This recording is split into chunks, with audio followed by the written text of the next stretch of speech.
Welcome to another episode of DD on the Spot. As always, I'm your host, Ryan Johnson. And before we get into it with our guests here today, I'd like to remind everyone that if you enjoy this content, to please give a like and subscribe down below. I'd greatly appreciate it. We have Hannah Hussein on the podcast. She's coming to us all the way from Houston, which I mean, that's Triple H right there if you really add it up. So I guess that's why she's from Houston, really. But she's a personal trainer as well as a bodybuilder, and she's on here to share her, health and fitness journey and really just to discuss all things health and fitness. But most importantly, she's our current guest. Hannah, thank you so much for coming on. Thanks for having me. Well, I gotta ask first of all, because I love to torture myself, what is the weather like in Houston today?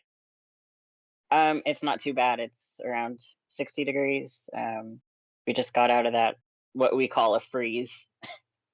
I don't know if you guys up north would call it a freeze, but Good God, even 60 degrees. I mean, even 30 degrees here is streaking weather basically right now at this point and at this point of the year. So, 60 degrees, yeah, that's great. But yeah, I was messaging some of the guests that I've had on from the Texas area and just being like, how crazy is it down there? And yeah, people were just yeah, for anyone out there in the north, they're like, oh yeah, deal with it. But they don't realize these people do not have heating in their houses. They don't have the proper stuff that we have that makes us able to survive in this climate. So yeah, it was no joke. What was your overall experience like during this? Because we just heard so many people. I mean, like seeing snow for the first time. It was just a weird thing just to see Texas in that low of a temperature.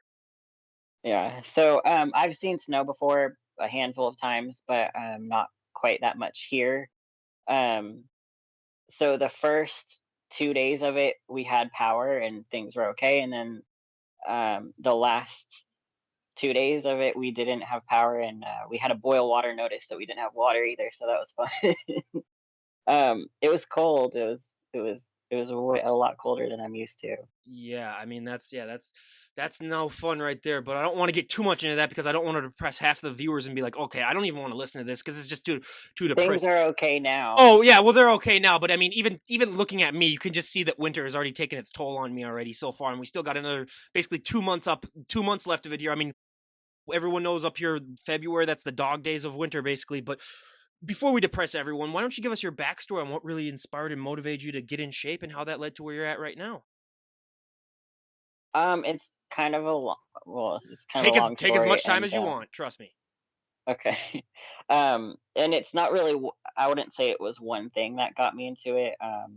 Multiple things. In high school, and even before high school, I've always been athletic. Like I used to ride horses, and I did gymnastics when I was younger. Um, I started doing triathlons with my stepdad as a way to well, let me back up a little bit because I'm originally from Florida. I was born in Florida.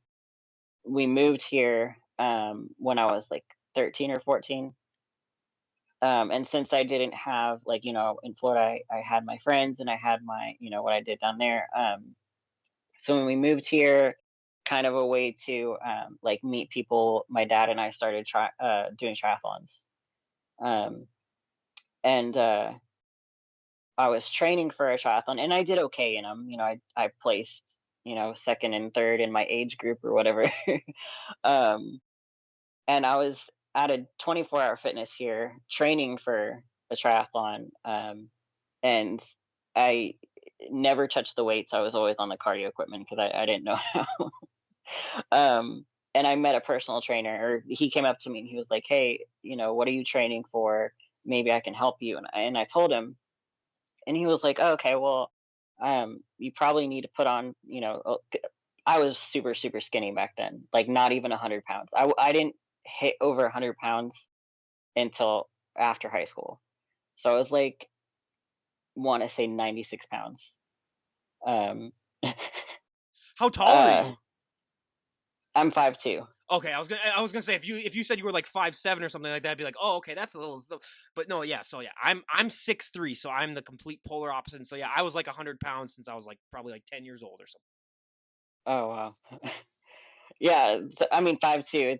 It's not as extreme as if I was taller. Everyone thinks I'm taller, but I'm not. um, but so he was like, "Well, why don't you start building up your legs because that's kind of important for triathlons." And so I was like, "Okay." And he started training me just kind of for free. We kind of became friends, and I immediately fell in love with the weights. I was like, "This is so much better than doing hours and hours of cardio." um, and that kind of took off from there. I was training for a couple years, and then I had people coming up to me and going, "Hey, do you compete? Do you compete?" And I'm like, "In what? What are you talking about?" Like I didn't know like actual competitions and bodybuilding was a thing until way later. Um, but I remember when I was 15 or 16, I saw a muscle and fitness magazine back when they used to have them, and there was a female. I want to say she was either a physique competitor or bodybuilder. I mean, and she looked amazing. It was the first time I ever saw a female like that. Like, there was a couple big guys in the gym, but I never saw a woman with a lot of muscle. And I bought the magazine because I thought it was so cool. And I brought it home, and my mom saw it, and she was like, "You don't want to look like that, do you?" And I was like, "I don't know." She was like, "Okay, well, that's disgusting. I hope you don't." I was like, okay, well, so I kind of kept it a secret after that because the area I lived in. I would have been judged pretty harshly on wanting to be something like that. So I didn't pursue it until my 20s, my early 20s. Well, what is your mom's reaction like it now? Is she warmed up to it a little bit, or is she still kind of just like, "Oh, what? Why are you doing that?" She thinks it's cool now, or at least that's what she tells me. Well, I mean, looking the way that you um, look, she probably doesn't want to cross you. So, I mean, she'll say anything just to be like, "Oh, Hannah, it's fine. Keep doing it. Keep doing it. Keep." No, I'm just kidding. But because I asked that because I mean, so many times we hear of how much harder this lifestyle is if you don't have that support that a lot of people have, and so that's why it's one of the more important things. But when did you decide that you wanted to do a show? Because I mean, people do not understand. There's a huge difference to wanting to be a bodybuilder than actually taking that first step on that stage. Because like someone like me, who I like I told you, if it wasn't for that diet, I might have, actually been on that stage once or twice. But, it's a big difference between wanting to do it and actually doing it. so like I said, I didn't know it was a thing for a while until so I was again at the gym, and I met somebody came up to me. He was like, "Hey, do you compete?" And I was like, "No, I don't really know what that means, honestly." And he was like, "Well," and he kind of explained it to me. And he was like, "Hey, like," and by this point, I was a personal trainer because that was my ultimate goal. I was like, I want to own my own gym. I want to be a personal trainer, and I want other people to feel as good as I feel doing this, right? Um, but he also, after I became friends with this guy at my gym, um, discovered that my diet was trash. It was complete and utter trash. He was so he gave me the name of his nutritionist. He was like, "Go see this guy. You put in all this work at the gym. Why don't you do the whole thing? Just go see him, see what he says. Tell him I sent you." I was like, "Okay." So I go see this guy. His name's Keith Klein. People in the bodybuilding industry probably know who he is. And so I go see him thinking it's just going to be for nutrition, just like kind of help me because I knew nothing, kind of help me, you know, support my training, which is what I cared about. Um, and he saw me and he saw my shoulders, and I always had capped shoulders, like even during triathlons and stuff. People, adults would comment on my shoulders.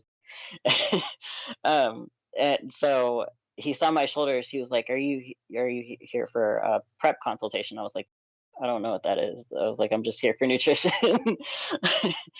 And he was like, "Okay." He was like, "Just basic nutrition." I was like, "Yeah." He was like, "I think you should compete." And I was like, I just kind of learned what that is. I was like, I still don't, I still didn't know there was different categories. I thought it was just all bodybuilding. I was like, I'm way too small for bodybuilding. Because I was about 115 pounds then. Again, I'm short, so it sounds low, but it really wasn't. And he was like, "Let me measure you really fast, and then we'll just have a conversation." I was like, "Okay." So I had no idea what to expect. So he measures my shoulders and my waist and some other things. He was like, "Okay." He was like, "I really want to put you in figure," and I was like, "What is that?" um, and so he pulled up, pictures of figure competitors on stage, and showed them to me. And like, I remember thinking, okay, first of all, what they're wearing is super freaking weird because the waists were up so high. I was like, that looks really weird. And they were all tan. I was like, I'm never gonna look like that. I was like, I've never been lean like that in my I've been skinny, but I've never been lean like that in my life. And I just couldn't see myself doing that. And I told him that, and he was like, just he was like, okay, I know, we just met. He was like, but just trust me, you have he called it a magic number, my shoulder to waist ratio. He was like, look, do the first show. If you don't like it, walk away from it. If not, then you have this experience behind you. And so he talked me into it. um, so he was the reason why I first competed. And once he put me on the diet plan and all this, had me start doing cardio, changed the way I was lifting a little bit, I started seeing results really fast. And then that's kind of what got me addicted to it. I was like, this is pretty cool. Well, you're talking about skin tone. I mean, I'm also one of those people where, I mean, we would have to get about 10 layers on me to even get like any semblance of a tan on. So, that's another thing where I was like, yeah, maybe it's just not meant for me. But I mean, you brought it up a little bit. And I love to talk genetics on this podcast because so many people in this day and age, I mean, everyone's on social media, and, I still hear this all the time. Oh my God, I want his arms. I want her abs. I want their back. People just don't understand that you can only be the best version of yourself. You don't know how that person got to that look. I mean, some people are just genetic freaks. Where I've had people on here where they were born with 12 packs, and it's just like, okay, that's not fair. But whenever someone first gets started working out, they always have that one body part that really, really takes off, that they don't have to train as much, and they have that one body part that just lags behind, that they have to train to oblivion to get it to catch up. What were those body parts for you? We'll do one that took off for you other than your shoulders too, because we already know that that's one. And I can tell you from the women that I've had on, that is the number one problem area that they don't. So you lucked out on that one at least. But what was also a body part that really, really took off for you, and then one body part that you had to just train to oblivion to get it to catch up? My back was one that took off. I even to this day, I don't really have to train it very often. I maybe train it once a week, and it and it I'm lucky in that department. But the body parts that I really, really had to hit hard, especially from switching categories, is my arms. I my arms frustrate me like nothing What? else. Yeah. What? Wow. From from Well, from I from mean, looking at some of her photos, I was like, I think that might be one of the least ones to do. So hey, that's why I love asking uh, that. But yeah. well, I have a short, like, okay, I'll show you. This bothers me. Oh well. I have a short bicep tendon, right? Oh yeah. Well, Um, boo hoo. Yeah. No, no. I'm just no. I'm just saying. No, I know. Yeah, yeah. but they were harder to come up, and part of that is because I was in figure first, and the way my first coach had me train, he was like, "Don't worry about your arms too much." So I didn't. I just um, he explained it to me: train shoulders and back like Arnold, and then arms like Barbie. So that's what I did, and so my back and my shoulders, well, everything else, my legs too, have a couple years on my arms. So, So um, have you just basically become like a gym bro then to get to catch up really? yeah, I have an arm day now, and I feel so stupid. Oh, I mean, that's the greatest day of all. That's my favorite day ever, just because you know that it's like the least amount of effort that you put in. You're not gonna. I mean, that's one of those days where you know you're gonna wake up the next morning and like be able to function, as opposed to like doing a leg workout where you're like, okay, I might have to like do some things by my bed all day, basically. Yeah, well, for me, I actually like leg day better than arm day, because my arms, like, I have such a poor connection with them. It's hard for me to, like, feel like I'm getting a good workout. I'm halfway about to cut this damn thing off right now. No, no, I'm just kidding. It's just I am so familiar with the gym bros like in college and stuff like that. Where like if you said any bad thing about arms, they would just be like, "What? That's the only thing that I've ever trained in my entire." No, so that's I always just think of those whenever I hear people say stuff like that. But yeah, I mean, legs for me were an ultimate problem area just because being 6'3", I mean, my lower body is just absolutely shot where I had to train it into oblivion just to get it to look anything like it. And I always said I could inject pure muscle into my calves and my thighs and they wouldn't gain an ounce. So, I'm just unfortunately not blessed that way. But when you were getting started, especially with preps, I mean, preps are a whole different ball game where I say, 95% of the general public could get into shape to be able to go into a prep because you already need to be in a significant amount of shape just to get into one. But once you get into a prep, I mean, everything is just so scientific. I mean, you have to get all of your workouts in, you have to have your proper nutrition. I mean, everything is just so down pat. What was that like for you when you went into your first prep, and how has that evolved as your career has gone on? Has it gotten easier for you? Has it become harder for you? Because we hear a lot of, both answers on that question. So the first one, it definitely wasn't easy because, like I said, I was so new to everything, and I was still confused as to how I was gonna get that, that tan physique 'cause, I didn't know the pro tan was a thing.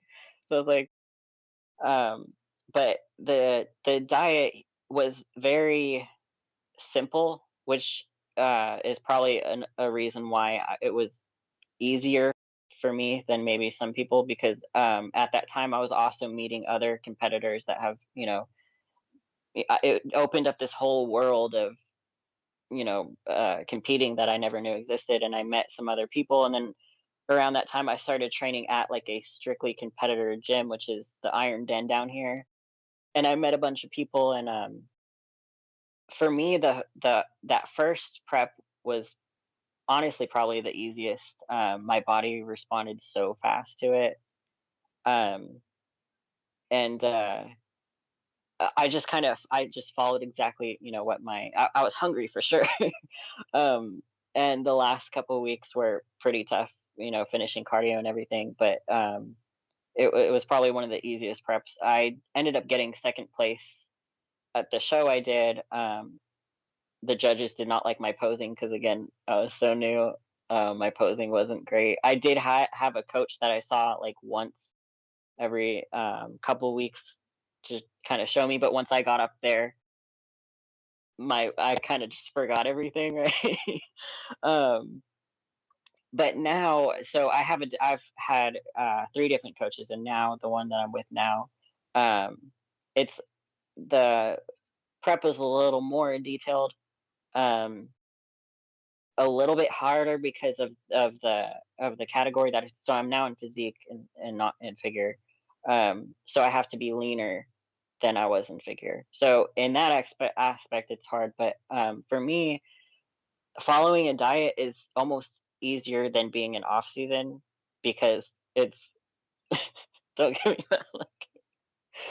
Not okay. So obviously, the last couple months are super hard. Not that's not easier. But in the beginning, because it's so structured, I do better with structure as opposed to go do your own thing. I don't do good with the go do your own thing. Um, so I embrace the chaos. I'm one of those type of people. Yeah. yeah, I mean it can definitely be fun, especially going out with friends and stuff. That's obviously once I'm in like in the middle of prep, I do start missing that. Like, man, I can't go out and do whatever. But um, I can see how for most people the structured eating would be really rough.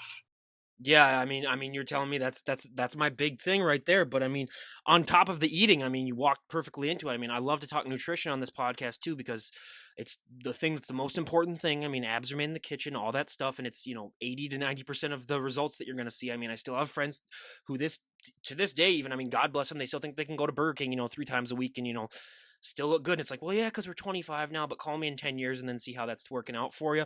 But what were some of the bigger nutritional changes that you had to make? Because, like you said, you had to put on a significant amount of size because you were starting off at such a low weight. What were some of the biggest changes that you made to your diet? Um, so are you talking before I ever started competing? Oh yeah. We could do like how'd you gain it up to that, and then what'd you do like when you started competing? Because obviously those are going to be two different things. Like you're not going to have the same diet that you had when you were getting started, obviously. So I'll just say this: when I first went to go see Keith Klein, he asked me what I had for breakfast that morning, and I was like, some M&Ms I found by my table that one of my friends left at my house the night before. That was my breakfast. So that'll give you an idea of what my diet was like before. I didn't eat a whole lot, but what I ate was, um, and at that time I had just moved out by myself, so had an apartment by myself, so I was like eating out of cans, right? I didn't know how to cook. I was just kind of scraping by. So my diet was before I started competing. Um, Not a whole lot of food, but a whole lot of like candy and crap that you eat in your early 20s, right? So ever so obviously it's had an effect on me, for these last however long I've been competing. Um, so my diet has changed in the sense where I even in off season, even there was a couple of years where I didn't compete and I didn't think I was going to again. I still adapted those, eat protein at every meal and at least try to get at least 3 solid meals a day. So I adapted that ever since my first show. That's always important too, is just the protein, protein, protein. And I mean, you're gonna eat a lot of chicken, you're gonna get used to it, but I mean, it's something that you just got to do. But being that you're also a personal trainer, I mean, what are probably some of the biggest things that you hear from clients as to, diet, just overall diet things that they need to acquire? Because especially in this day and age where, I mean, fast food is king for so many people. And like you said, I mean, especially being that I'm 26 years old myself, I'm weaning myself out of that phase of, eating out, every once in a while and just letting it happen every once in a while and stuff. But what are some of the biggest things that you hear from, clients as to, their nutritional needs and how they can improve? What the biggest thing is I hear that they don't have enough time to eat healthy, which I totally understand that. Like, I have clients that are nurses and, even before the pandemic, nurses are always, on the go, busy. Um, so the things that I tell them is get a crock pot that's going to change your life and literally just throw chicken, whatever you want in there, potatoes, vegetables, and cook it overnight. And in the morning, you have food for the rest of the week, depending on how much you've put in there. But so that's helped some of my personal clients is just tricks like that, getting a rice cooker, things that you don't have to sit there and watch. You know what I mean? Like if you have chicken in the oven, you have to sit there and watch it. Um, and I tell them at least try to get protein in, depending on the person, obviously, but because once we start talking about, specialized diets like people with kidney problems, some stuff like that, that's different. Um, but for the majority of people, just getting protein in at every meal is going to help with hunger, and it's going to help meet their daily protein needs, and just kind of uh, just keep things on track. Yeah, absolutely. And I mean, yeah, I mean, again, protein. That's the one thing that if you can take anything out of this, that's definitely, the one thing that I had to adjust to myself. But I mean, we talked about this briefly before we started recording it. It's the number one myth and stereotype that I love to bust on this podcast. I do it every single time. And I mean, it's gotten better the last 5 years due to Instagram. And, there's still so many people though that have this belief, and especially it's women a lot of the times where I mean they have that fear that if they walk to the gym and they pick up 2 dumbbells, and do any like if they do one curl, all of a sudden they're gonna gain, like 50 pounds of muscle overnight, which every gym bro and me, we would worship you basically like that. I mean, you'd be like I would spend my entire life savings just to train with you once then because you have found the secret. But did you ever have that fear when you were getting started? And even if you didn't, I mean, being a personal trainer now, I bet you still hear that all the time. How do you like to respond to it? Um, for it was never fair for me because I wanted to be as big as possible, and I still do. But being a personal trainer, absolutely, I hear all the time. Even my sister will say to me, she'll use me as an example. She's like, "I don't want to look like you. It's gross." Right? I love my sister. She's amazing. But she's allowed to say that, right? Oh, She's absolutely, actually yeah. my twin. Wait, wait, wait, Um, wait, wait, wait. You're the first, so you actually have a twin. Is it identical? no, we're fraternal. Oh, that would have been so cool if you had had an identical sister and one of them's a bodybuilder and one of them isn't. Just to like see, like, I wonder who we can tell apart now or whatever. Yeah, because okay, so you're the first ever twin that we've had in the podcast, so that's why I had to stop you when you said that. So that's amazing. So yeah, okay, I was just thinking of the possibilities because like, oh my god, if she's identical, that would be the greatest. You could do like before and after things like all the time for stuff, and just oh my god, the possibilities are endless. But Yeah, I wish we would have had way more fun with it, but no, unfortunately, we don't look. I mean, we look like sisters, but we definitely don't. You can tell us apart. Um, I mean, yeah, because we had guests on who they knew twins who like, and I had twins in college where I mean, like one of them took the other person's tests for him because he was the smartest out of the two of them, just stuff like that where it's like, oh, you could just hack life with that. But I mean, yeah. So your sister is what? So what is your sister? So she had that myth and stuff. And what did you say to her? well, I don't know if I don't think well, now obviously she knows because she's seen firsthand the work that I've put in. I don't know if she ever believed in that myth, but I know when I would try to get her to work out with me and stuff, she thought I was gonna have her do like what I do, and she was like, "I don't want to look like you, it's gross." Like, okay, whatever. But I've had plenty of clients, say, I don't want to be bulky. I just want to tone. And I'm like, there, you know, that's a whole nother topic we could get into. Oh my But god. um, yeah, for the people out there that still believe in that, I literally, my lifestyle revolves around, trying to put on muscle. And so, like, unless you're some genetic freak, that's not going to happen overnight. It's going to take years. And, I've been doing this for I want to say 7 to 8 years now, and I'm still not anywhere near where I want to be. So that'll tell you it doesn't just happen overnight. Tone is the one word that I want erased from the English language dictionary because whenever someone says, I say, well, what do you mean by tone? And they're like, oh, I just want to, like slim down a little bit like that. I tell them, well, what do you want underneath that? Do you just want it to be like skin and bone or something? But they just don't understand that tone. I mean, that's putting on muscle, but they just don't. It's just, yeah. So I always, yeah, I hear you 100% on that. But the one positive thing that I think impacts women so much more positively than men in this lifestyle is that, we've heard so many stories about that confidence boost that working out gives you. I mean, it's impacted so many of our guests. It either helps you maybe become more assertive or just that one thing that you can take from the gym to use and impact every single aspect of your life in a positive way. How have you taken that confidence boost that working out's given you and used it to impact your life in a positive way? Well, so not trying to get too dark or anything, but I had a pretty during the times where I was doing triathlons and early in high school, I did have a pretty severe eating disorder, which is why my weight was so low. And I was just I'm kind of a small person anyway, because I'm just that's how I'm built. Everyone thinks I'm tall. I'm not tall. But so I and there was a lot of reasons why I can speculate why started with that eating disorder, but my confidence then was super super low. Like I did not like the way I looked. Um and even to this day, it never really goes away. But bodybuilding has helped me tremendously in the sense where I feel strong and my confidence has definitely, improved.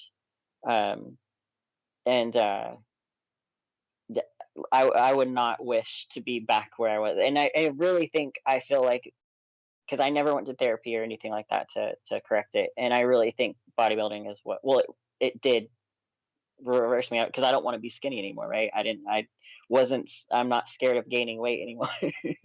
It's almost like it reversed, right?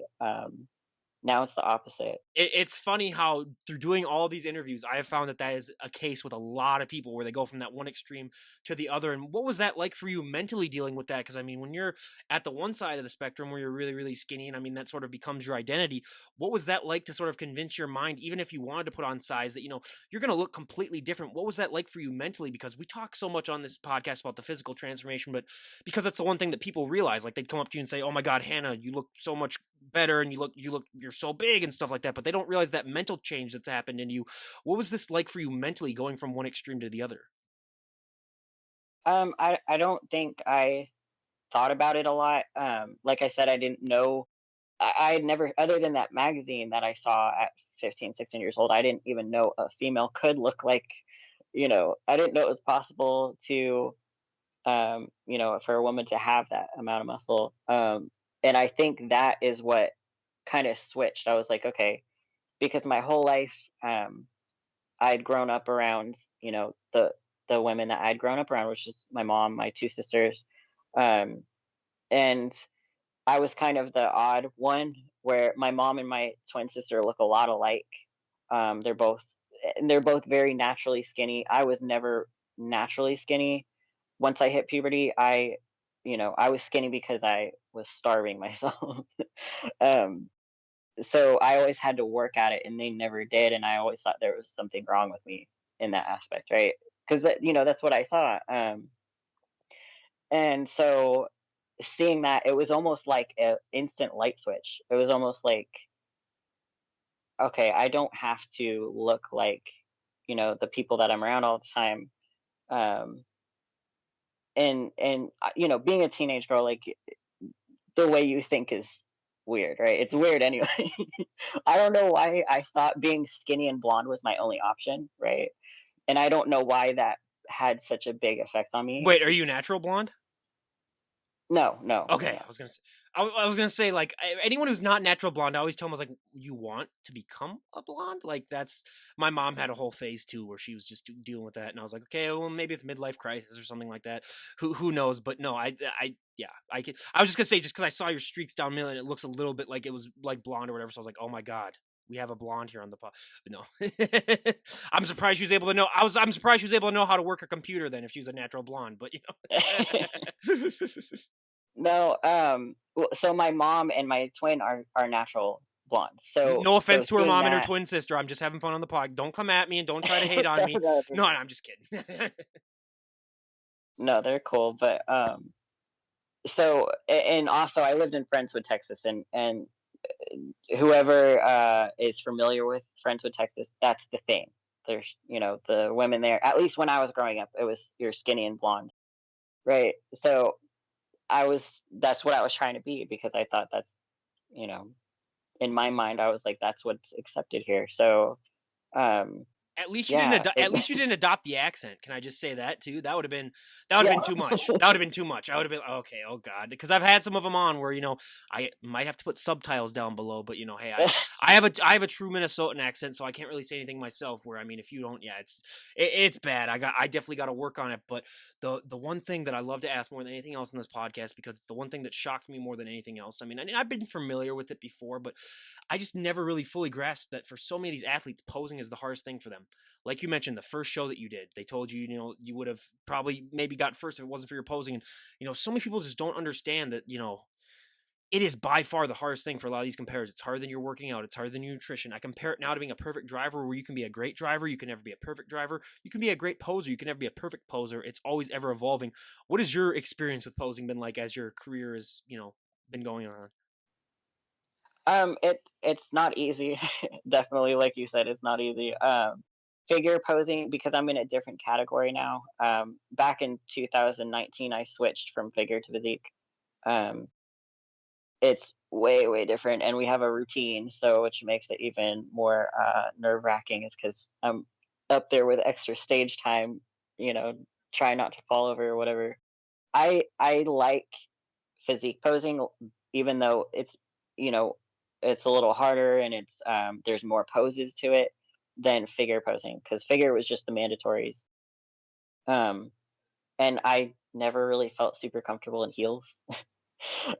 I was about to say that. It's like at least you don't have to wear those damn high heels because we hear that all. It's like, especially when I have the taller competitors on. Like I've had some 6-footers on for female bodybuilding. It's like, good God, why don't even make them wear those heels? But at least that's the one positive thing, at least with that. But out of your physique poses, what is your favorite pose and what is your least favorite pose? My favorite one is definitely the back poses. Because to me those are the easiest. I don't really have to work super hard at them. But my least favorite is probably the ab pose because that's really hard for me to connect to. And I don't know. I just feel like it's one of my weaker ones, I guess. I'm calmed down now because because I when she said that her arms were something that took forever, I said if she says front double bi for least favorite, I'm gonna throw a hissy fit. We've had 2 guests say that, and I was like, what is wrong with you? Like what? That's just the gym bro me coming up. But yeah, abs and thighs. Yeah, that's the number one that we hear of all the time too. Just because it's such an unnatural looking pose. I mean, it's like you can't make it like blend in as much. And I just had Janine Lankowski on the podcast, which I mean, she's like the best one of the best posers of all time. So I mean, she gets the pass on that. But yeah, it's so fascinating. And I mean, if I ever competed, my back would be mine too, just because that was the one thing that took off for me really as well too. But not just for that, it's just that's the one pose where you can let your smile down. You don't have to be smiling. I mean, and people don't understand that these bodybuilders, their jaw might be the most sore thing after these shows just from smiling that whole time. Because I'm just one of those people where it's just if I have to smile for that extended amount of time, it's like good luck. But when you're walking on that stage, I mean, what is that feeling like? Because whenever I had my bands and musicians on the podcast, I'd ask, what is that like when you get to walk up on stage and perform live in front of, hundreds to thousands of people? But that also applies to the bodybuilders. What is that feeling like for you when you get to walk up on that stage and, show off all that hard work that you've worked months upon months on? I've had some. It depends on how I feel about my physique, to be honest. Because I've been to some shows where I probably shouldn't have. Well, I really shouldn't have been on stage at that point. And then, the last couple that I did with my coach now, I was pretty proud of the package I brought. And so that was. I always get really nervous because I'm that's just me, right? Once I start thinking about, all the people that are looking at me, but as long as I can keep that thought out of my mind, like as long as I'm like, I just ignore the fact that there's people staring at me. Um, I get excited. I get pretty excited. I'm also one of those people where the longer I have to think about it, the worse things are gonna get. So I mean, it got to a point sometimes for baseball where I just wanted to just pull up into the stadium right before I was about to pitch and literally just run out of the car and run out straight onto the mound and just be like, "I'm here, we're good, we can start, everyone. Let's get started now," instead of just having to stand there and wait. So I understand that completely. And when you're on stage, does time seem to slow down, or does it seem to speed up, or is it somewhat of a mixture? Um, I don't know. I've never really thought about that. I know definitely if they're having us hold our poses, like the first physique show that I did in 2019, I won my class, and so I was competing for the overall, and they were like really really posing us, and that felt like it was going on forever because I was already tired. I'd entered novice physique, open physique, and figure to see because I had just switched to see where they placed me the best, and so I was already really tired. So that felt like it was going on forever, but then there's been some shows where it's like, you're up there for 5 seconds, and I was like, you know, uh, I don't even know if they did all the mandatories, but whatever. I think it just depends on how they're running the shows, because I mean, that's why I always find it funny too, where you know, got to walk on the mountain like what, like 20, 30 times a year. And, you guys work 10 times as hard as I've ever worked in a sport. And, you're only on stage, like you said, sometimes for like 5 seconds and you're like, oh, this is it. And that even adds more respect for me to the sport. Just saying like, oh, they go through all of that just for that little amount of time. But another myth and stereotype that I love to bust, because I mean, it's not as prevalent, but there's still a lot of people that have that feeling that they don't understand that that look that you present on stage, that is not a sustainable look. I mean, we have had some guests on here where I mean they just might be a little bit more genetically blessed, where they can look a little bit more like they're about to compete in their off season, but they're not going to look just like they did on the stage. But and so many people try that when they first get started, and then it really adds up to some health problems, and then you're not going to last as long. Your career is going to be short. But what was that like for you when you first sort of realized that like all this hard work that I've put into this look, I'm not going to be able to maintain this look, and I am going to have to put on some size in the off season. Was that something that was hard for you at first, and has it gotten easier for you to adjust to that as your career's gone on? so that's a really good point, and a lot of people don't take that into consideration when they see stuff on Instagram or wherever. The first show I did, it was really, really, really tough for me um, to kind of let go of it. And in fact, I fought it a lot, and I tried to stay lean because I was like, oh, well, you know, if I just continue eating like this, I'll stay like this. And I tried that, and I ended up giving myself a thyroid disorder, hypothyroidism. Um, yeah. um, and again, that goes back to I was so new to bodybuilding, and I was still dealing with that kind of distorted eating thing that I had going on. So that was really tough. Now, working with the coaches that I've worked with, and um, just my ultimate goal for all of this is always going to be to get bigger and better the next time I compete, right? So I've 100% let that mentality go. I do not care. I don't care if people on Instagram call me fat in the off season. I'm like, whatever. That is the funniest thing though too. It's like calling a bodybuilder fat. It's like, come on, because and when she's talking to us, I will have put up some photos of like her when she's competing and where she is at right now. And you're one of the more extreme examples, I think, of like off season versus season. And I think it's great because I've had some people where they're like they complain and they're like, oh, I haven't gained that much muscle. And it's like, well, because if we look at your photos and back to back, you've gained like 5 pounds in an off season. It's like you're not gonna, and it's just like I always say, whenever you're starting your own business, you got to spend money to make money, you have to put on weight if you want to lose muscle. Unfortunately, or I mean, if you want to gain muscle. Unfortunately, those two just go hand in hand. But yeah, and I think it's great that you do that, and I think it's great that you post a lot about it too. Because some people, if they had did that, they wouldn't post at all, and they just save up their photos from their photo shoots and then post them. But I'm glad that you do that because just to show people, it's like, yeah, it is healthy to get. I mean, you're probably more healthier right now than you are when you step on that stage, and people do not understand that when it comes to this sport, and it's just because they're not as educated as much as they should be. But yeah, that's amazing, and I'm glad that you answered it like that because and I'm glad that you're able to doing what you do on your Instagram, which is why I love having you on because it's really just great to promote that image that like, yeah, you are not going to want to look like that 24/7. Well, you're going to want to look like it, but your body's not going to look like that. I'll phrase it a little bit better. But another question that I just love to ask, because let's be honest, you're not the average looking woman. Like if you were to walk outside dressed the way that you are right now, I mean, just human nature, people are going to be like, oh wow, that's fascinating. That's not something that I see out of the especially in Texas, where I mean, you're not going to expect that too much. But I always like to compare it to being like a mini celebrity whenever a bodybuilder goes out in public. But what has that been like for you, sort of dealing with that reaction that you might get when you walk outside? And has it gotten easier for you to accept that, or has it come to just a thing where you just kind of it just flows right off you? Or what is your relationship like with people, and maybe the fascinating looks that you might get, or the people that it's always come up and it's like, oh my god, you look amazing, how do you do that? How have you been dealing with that? So I would say 90% of the people that come up to me because of my physique, it's always positive.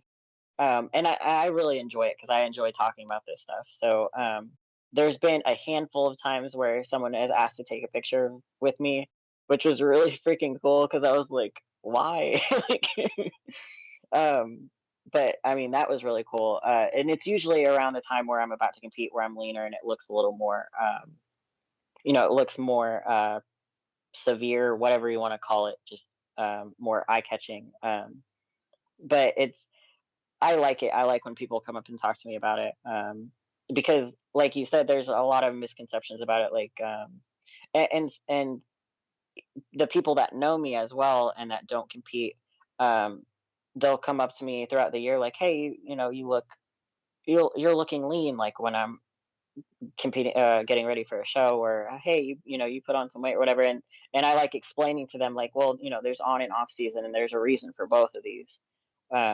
Instead of just because they like, if they once they see you at competition shape and on stage and on, like, in the pictures, it's like they want you to keep looking like that all year. um, because it's such an extreme look, right? And I do like to explain, like, okay, that's a borrowed physique. For most people, that is not sustainable, and it's not healthy to try to stay that way. And kind of give them my mistakes, because there's a couple people at my gym that they're not competitors, but they're thinking about it, like they're training, and they're kind of thinking about it. So I like to give them my mistakes, like, hey, avoid this, because that's what I did. you know. Uh, Yeah, and that's just amazing. And for Hannah's friends out there, a little thing that I learned is that if she's ever giving you a hard time, the one insult that you can always say to a bodybuilder that works every single time is you walk up to him and you just say, "You're looking a little small today," and then just turn and walk away. You just turn and walk away. You don't even say anything else. You don't even hear that. That is the biggest mind cluster that you can ever give them. So just use it wisely. If she's ever giving you a hard time, just say that. And you got no. I say that just because I used to. One of my friends who was a bodybuilder in college. He was 3 times my size, and I'd say that to him every once in a while. Like if I just want to just mess with him, I just walk up to him and he's benching like 375, and I just walk up to him and be like, "Hey, you're looking a little small today," and then he would just oh, he that's hilarious. hey, I'm a jokester, so I get that a lot. But yeah, that's amazing that you're able to have that those positive interactions and stuff, because I've had bodybuilders on from like 30 years back, and just what they went through, and it has been getting a lot more positive now. So I'm really glad that that's taken place with you. But two of the questions that I ask every single bodybuilder that I have on, to the first one, I mean, the most important thing in this lifestyle, I don't care what anyone says, is sleep. Anyone disagrees with that, I tell them pull an all-nighter and then go and work out and then tell me how that happens. I did it twice in college, and both times I lasted halfway through, and then I said, this is BS. I'm going back to my dorm and going to sleep. What is your relationship like with sleep? Because for me, I'm a night owl, where I mean, I mean, this morning I got up at 7 a.m. and that's the first time I've gotten up at 7 a.m. in probably like 2 years, and that's just because I couldn't sleep that well. I'm normally in bed by like 2 or 3 in the morning, just because I used to work nights before COVID and yada yada. But I have my own sleep schedule. But what is yours like? And what do you? Is there anything that you like to do in order to get that proper amount of sleep? Because so many people in this day and age with the technology, it's just become so much harder for people to fall asleep. Um, so I have pretty bad insomnia, um, which so it's not insomnia to where I can't sleep at all. I have problems getting to sleep. So I'm also kind of a night owl. Um, but uh, where like my coach thinks is a good thing is once I get to sleep, I can sleep for 12 hours easy. Um, so my way of dealing with it is right now it's been great with the way my job is, where I kind of make my own schedule.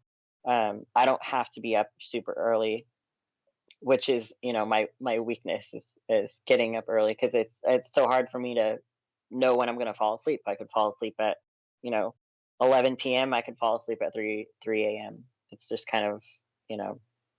So once I get to sleep, I don't set an alarm clock unless I have to, and I'll just let myself sleep for yeah. That is one of my favorite things, is never having to set that alarm clock and just being like, oh, I can just wake up whenever and just deal with that. But yeah, that's for me too. I mean, falling asleep, as soon as you said that you were like insomnia, I was like, okay, how is she able to be a bodybuilder then? Because that's like the one thing that you need. Because I've always said one of the best feelings in the world is like after you get that long hard workout in, getting that proper amount of sleep, and you wake up feeling like a superhero, basically like that, where you're just so well rested and whatnot. But I mean, my trigger word is cardio. I hate it more than life itself. I mean, is the number one thing where, and when I say cardio, I mean like actual running. Like I can walk on a treadmill for 80 minutes a day, which is what I do when I'm really getting in the thick of things. And then, I can get like 9 miles in. But being that you were a triathlete, and I think that that's a mental disorder in and of itself, because why anyone would want to run just as a sport is the dumbest idea ever for me. I mean, I'm one of those people where I've even told one of my former girlfriends, you're gonna have to basically chase me with a knife is the only time you're ever gonna see me running. Really, I mean, other than that, I'm not doing it. But what is your relationship like with cardio? Because another reason why I didn't want to do bodybuilding is because I did not want to be that bodybuilder that, and I would be that one where I would have to do extended cardio sessions for a vast amount of time. But what is your relationship with cardio like in your bodybuilding career? So now I kind of agree with you on the the cardio thing. I don't it's not my favorite thing to do. Um, but as like so for me, I usually have to do a significant amount later on in prep. Um, but starting out like doing sprints and things like that, I'm okay with. Every coach I've had has been different, has had a different protocol for cardio. So my coach right now has me doing a lot of sprints, which I prefer over the steady state. Um, so hopefully we'll this season we'll be able to keep that in more than the steady state cardio. But both, I'd rather be lifting either way. I mean, I ran out of TV shows to watch, and that was the only thing that was keeping me going. So I gotta figure out something new with that. But yeah, that's just, yeah, cardio. I mean, just even saying that right now, I'm starting to break a sweat right now just thinking about like, oh God, what's that gonna be like? But I mean, if someone were to walk up to you and say, Hannah, we made the decision, you can change one thing about the sport of bodybuilding, and everyone would go along with it, what would be one thing that you'd like to see changed? um, that's a tough question. I saved the I, tough I ones for the think end here. I think I would want more clarity in the different categories. So, because I've been at a couple shows where the same person won two different categories. Um, I don't think that goes on a lot, but and they kind of did a better job of that this year at the Olympia, distinguishing the different categories of what they're looking for, because there's also been shows where people with very similar physiques win two different categories, and probably that just more clarity on what the judges are looking for. Yeah, I hear that a lot too, and then also, yeah, just because, like you said, I mean, the judges can be so bipolar. Where one show, if you compete, they might want a little bit more of a shredded look, and then the next show they want a little bit more of a fuller look, and it's just yeah, if they could just come up with an overall census and also what they want from the categories because they are ever evolving. I mean, we've had guests on here that have you know what figure was back in the day is basically what bikini is now, and what physique was 2 or 3 years ago is what figure is right now basically. So it's yeah, it's definitely always evolving and changing. And if we were to talk to you a year from today, and again if we were to talk to you a year from today, and you would, or if we would have talked to you a year ago and you would have predicted a global pandemic and everything that's gone down, I would have called you a liar and bet my entire life savings against you. So goes to show you how much we really do know. And who knows, we could be talking a year from today and you could hear gunshots in the background, you could see a big fire in the background. Who knows where the world's going to be at the way things have gone this last year. But in an ideal world, where would you like to be at in your bodybuilding? Where would you like to be at just in your overall life? What are some goals that you'd like to have achieved if we were to talk to you a year from today? Um, I've always wanted to own my own gym. That's always been a goal of mine. Well, because of COVID, you might be Um, getting a cheap one right now, maybe. maybe I did put one in my garage. Like my garage is small, but I did fill it up with equipment, which was pretty cool. Um, I train clients out of there now, which has been really convenient. um, uh, so other goals, like I said, I'm always trying to get uh, put on size. I'm always trying to bring a better package. Um, I would like to switch from eventually switch, and that's probably not going to happen in a year, but eventually switch from physique to bodybuilding. That's always been what I've actually wanted to do. I never really thought I could do it. I never thought I would be able to do physique, but so that's one. I've been doing a lot of photo shoots the last couple of years, so and that's been really fun for me. Um, Probably, get in as much photo shoot experience as I can. Um, those are probably my goals right there. Hey, those are great goals there. And I mean, we got to talk about COVID, obviously, because it's one thing that's impacted our lives in more ways than we could ever have imagined. And I mean, it's just so fascinating. But what has your experience been like during this pandemic? Because I mean, when the gyms were shut down, I mean, that's gyms or bodybuilders, like you said, that's your form of therapy. And when people don't have that, they can sometimes go a little crazy. But what has your overall experience been like during this pandemic, especially in the early days when everything was shut down? Um, I've been I've been very lucky in the sense where it hasn't impacted me like financially or otherwise that much. It did in the sense where the gyms closed down, and I got really really lucky when I started seeing the trend of things closing down. I jumped on Amazon and Facebook Marketplace and bought all the equipment I could before prices started increasing. Like the squat rack I have in my garage right now was less than $300, and then a couple months later it jumped up to $800. It was ridiculous. So it's minimally impacted me, which is great, but unfortunately it's impacted a lot of the people that I care about that have you know a lot of people have lost their jobs. A lot of my clients have lost their jobs. Um, and watching that has been, uh, has not been fun. Yeah, I had to move back in with my parents, so that's just my own story. And I mean, it's just yeah, it's definitely been one of those things. But yeah, that's great that you were able to that wasn't really affecting you as much as others because yeah, some stories that we've heard on here. But did you have any problems like motivation wise and stuff like that, or was it one of those things where you were just able to focus more during the early stages of the pandemic, or what was this been like for you mentally too? Because it's the mental side effects of these are 10 times more severe than I think the physical. Yeah, I probably had a little bit more focus because I was stressed out about the unknown of how this is going to impact people, how it's going to impact the people I care about. Um, so having my garage to work out in was really important to my mental health to because I don't know what I would have done without that because like my close friends are like my family, and obviously I care a lot about my family, and uh, those kind of things are probably the hardest for me to deal with, as opposed to like not just having to be off my diet for a little while. That I can deal with. That I can, that's I'll get over that.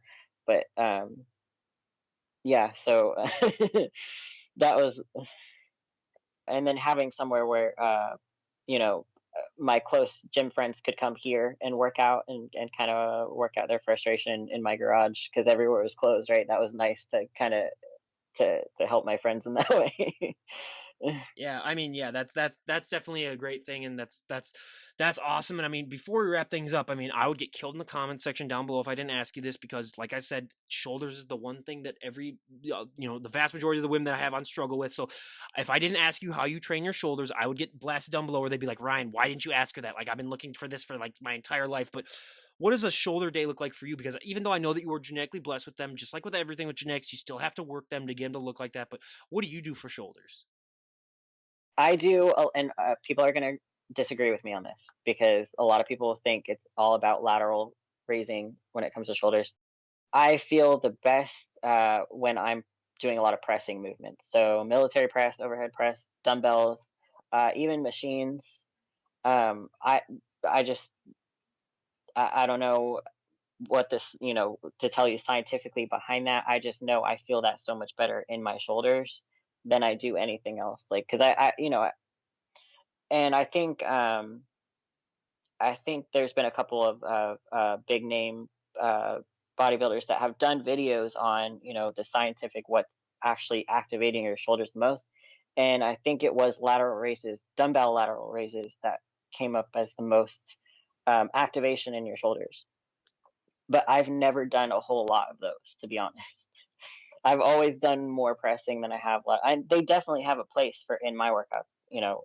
I do probably at least one variation of lateral raises during my shoulder workouts.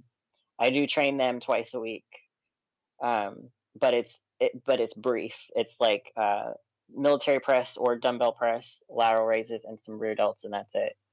Um, so what I look for in terms of are they progressing is progressive overload. Like, how am I doing more reps than I did last time? Am I, handling more weight? And my ultimate favorite exercise is the military press and just loading it up and trying to go as heavy as I can in the 6 to 8 rep range.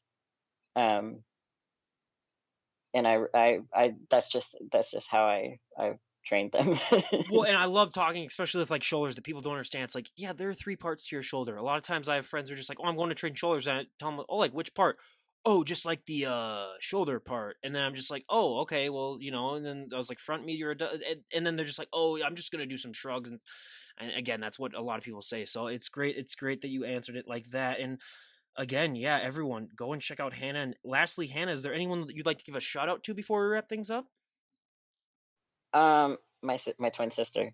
She's not gonna watch this, but Hey, she's she'll she's she'll be here in heart she's and gonna get soul. Yeah. halfway through. She's gonna. Oh Yeah, yeah. she'll get Oh yeah. halfway Trust through. me. Yeah. That's what we hear that all the time. Yeah. No worries at all. But well, she'll miss the good part where we talk about her then. So at least there's that. But again, if you did finish this, Hannah's twin sister, congrats. I'm proud of you. I'll give you a gold star. A little pat on the back. Thank you for sticking through all this way. But again, you guys, go and give Hannah a follow on her Instagram page. Buyer beware though. You will get inspired to go out and get off that couch and stop eating those Twinkies and get in shape.